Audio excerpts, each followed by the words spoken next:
If a song is a hit, does it matter whether a human being actually made it? Well, that is the question that the music industry suddenly has to answer. Australia's music charts have decided that it does matter. Starting this week, wholly AI-generated recordings are out. AI can still be used as a tool, but to make the charts, a recording must be substantially human-made. Now, the move follows the controversy surrounding Australian DJ Josh Fawaz and his cover of Madonna's 1989 hit, Like a Prayer. Fawaz's version has almost 50 million streams on Spotify. It was the most played song on Australian radio before the role of AI in making it became clear. Take a listen. When you call my name, it's like a little prayer. I'm down on my knees. I wanna take Well, that's the sound that brings us here today, but the timing cannot be overlooked. Yesterday, Dolly Parton died. For decades, the value of a Dolly Parton song was inseparable from the woman who wrote it, who sang it, and who lived it. But technology can now reproduce a voice, it can imitate a style and generate a song without the person whose identity gives that sound its value. So what exactly needs to be protected here? Copyright, livelihoods, identity? Or are we trying to protect the idea that music comes from a human? And joining me now are Haley Bosher. She's an associate professor in intellectual property law at Brunel University of London, and Mark Mulligan. He's a veteran music industry analyst and also founder of Medea Research, which tracks the global music and entertainment business. To both of you, welcome. Mark, let me start with you. You have argued that AI may not replace human music, but that it will increasingly displace it. So what's Australia doing here? Are they protecting musicians, or are they just refusing to put AI on the scoreboard?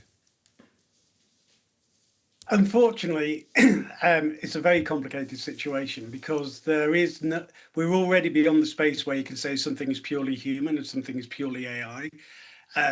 Grammy award-winning songwriters use Suno in their writing process, and producers use AI to do mixing and mastering. There are endless tools which enable people to come up with chord progressions, to change vocals, to use hand gestures to make compositions underpinned by AI processing. There's so much there that is making AI just a part of what music is.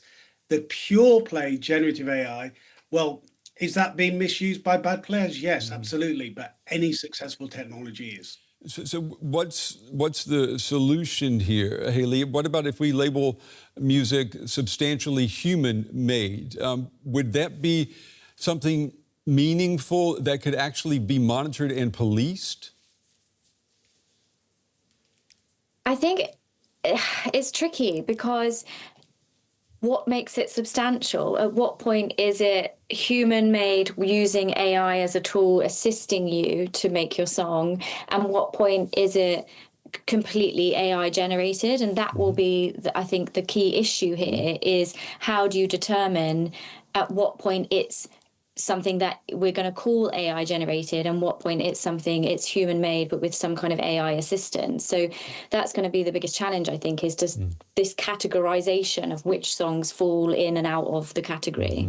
I mean, if we're talking about the real problem here being that somebody's music was used to train the machine without permission, shouldn't the test then be consent and licensing rather than how human the finished product appears to be? I mean, Mark, does that solve it for you? Well, here's the interesting thing. There's a delineation between silicon-based life forms and carbon-based life forms.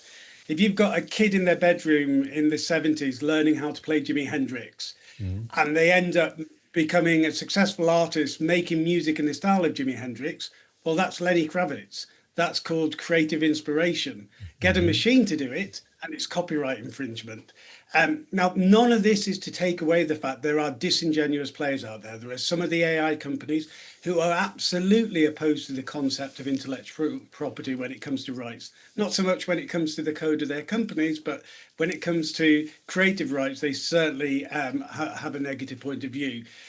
So really, I think we have to sort of look into the long term is and this is a slightly glass half full view, but let's think about AI being like when samplers arrived. Samplers took other people's intellectual property and turned it into something else. But without it, we wouldn't have hip hop, we wouldn't have electronic music.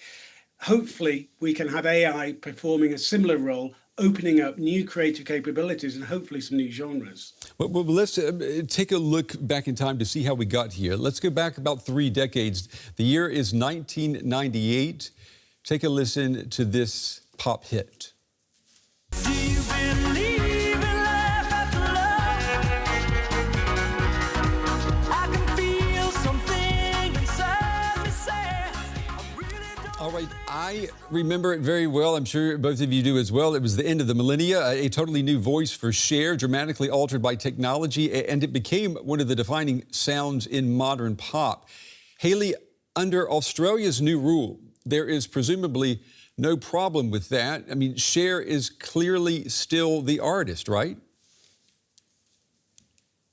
Yeah, so it goes back to the categorization thing. I suppose in that instance, it is her voice. She is singing it. It's a human-made song, but they are adding an element to the song that is using a technology.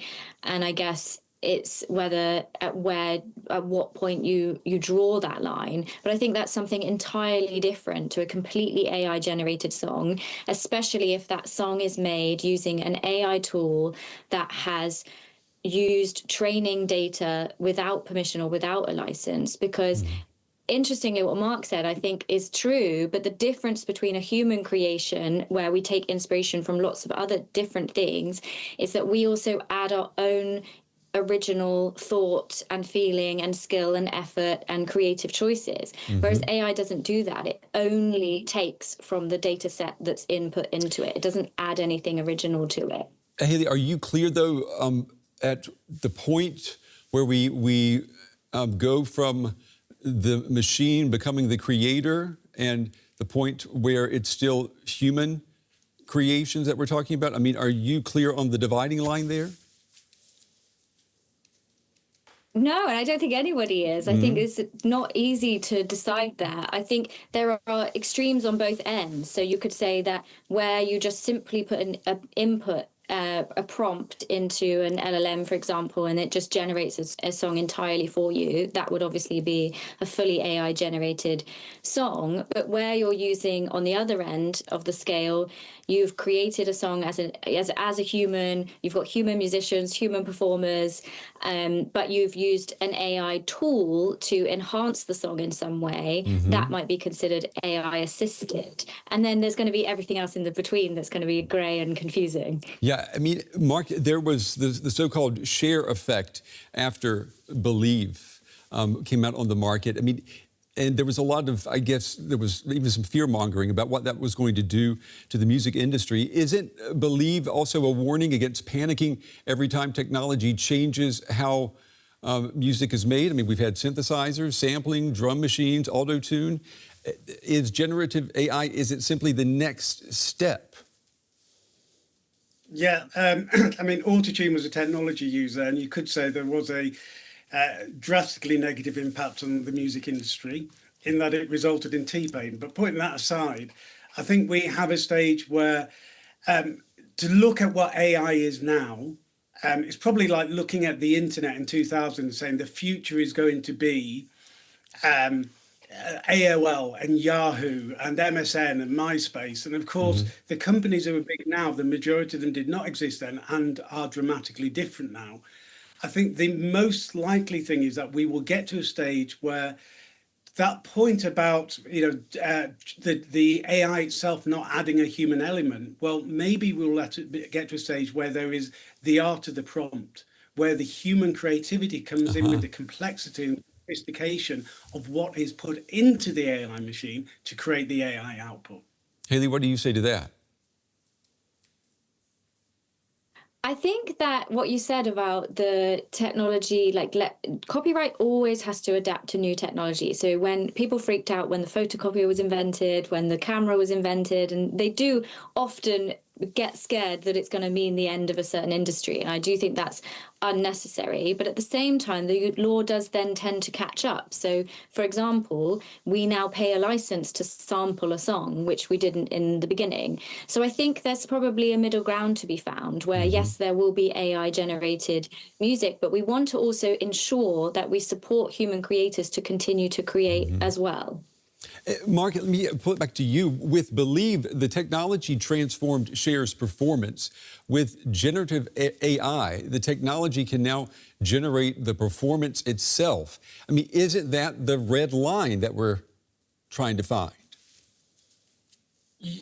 Indeed, but you could argue that somebody using a digital audio workstation to make music with MIDI driving all of the actual music, then you could argue that is entirely a machine driving the composition. I think the point about protecting creators is crucial. I think fundamentally we should be looking at AI models being on an opt-in basis for artists rather than an opt-out basis. And there was some momentum behind that up to maybe a year ago, but that seems to have dropped off a bit. But ultimately, the decision is going to rest in the ears of the listeners. If they're the ones choosing to listen to the music, and unfortunately what streaming has done to the modern music business is made a lot of music listening very passive. So it will be easy for AI slot music to fill in playlists like, sort of lo-fi study playlists and relaxing piano. And at that stage, that is the displacement effect. That is where real artists start to see their royalties diluted by AI slop in passive listening contexts. I want to bring us back to Dolly Parton, who I mentioned earlier in the program, and take a listen to one of her hits. Jolene, Jolene, Jolene, Jolene, I'm begging of you, please don't take my man. Okay, that's Jolene. Everyone knows that. Let me throw this at you, Haley. Suppose tomorrow I ask an AI system to give me a completely new song in that voice, new melody, new lyrics, nothing Dolly Parton ever wrote. What exactly then has been stolen? Is it her copyright, her voice, or her identity?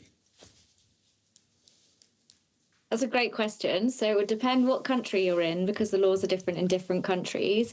But copyright does not protect the sound of your voice. But in certain countries, we do have these things called personality rights that may protect certain people in certain situations. But this is something that is being explored, I think, in certain jurisdictions now to consider whether maybe given AI, where you can get deep fakes and people can take your voice and your image and your likeness without your permission, whether we do need more strength in our personality rights, just as Mark said, so that we can opt in and make a decision about whether we want our voice to be used in that context or not. And Mark, if Dolly Parton's estate had explicitly licensed that voice, would you have any objection to a new Dolly Parton recording being released? I mean, is consent enough? I think consent is absolutely fine. It's just the artist has to understand the risks. Grimes, about 2 years ago, developed a tool which enables fans to go and make music using her voice and her sound, etc. But you've got to understand that people will not always use it in the way that you want to use it. In the same way that even without technology, if bands will have their music covered in ways that they don't like, there is always that risk that people are going to do something with your music that isn't going to leave you very happy. I think there's a spot where both of you find a common ground. Mark, you've argued for a new creator right, covering things such as an artist's voice, image, name, and likeness. And Haley, I know you've argued for stronger personality rights to protect people against unauthorized digital replicas. Aren't you essentially proposing the same solution here? Haley, what do you say?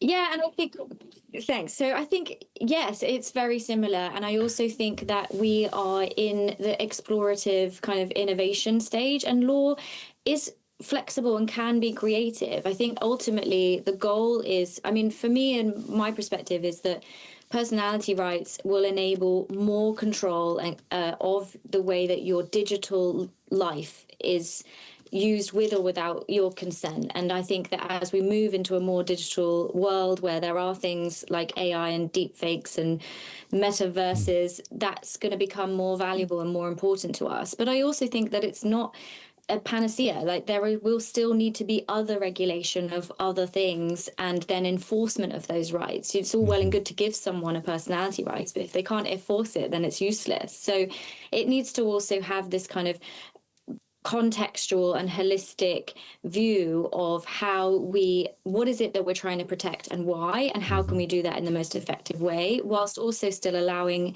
innovation and technology to thrive at the same time. Mark, I'll let you have the last word here before we run out of time. I'm going to shift gears a bit and actually shift the focus from what this does to today's artists to what it could mean for tomorrow's artists. There are already, at the end of last year, 80 million people using generative AI tools to make music. Now, is a lot of that absolutely terrible? Yes. But Radiohead sung that anybody can play guitar. They can't. Learning guitar is actually pretty difficult, but anybody can write a text prompt. So one of the great potentials of AI, if used properly, with the right royalty systems around them, with opt-ins, all of those sort of caveats, will enable far more people than ever before to unleash their creative desires and make music in a way that they were never able to with instruments. Okay, that you're looking in your crystal ball there, Mark. We'll see if you're right in a year or so. Mark Mulligan and Haley Bocher, to both of you, thank you for coming on the show. We appreciate your time and your insights tonight.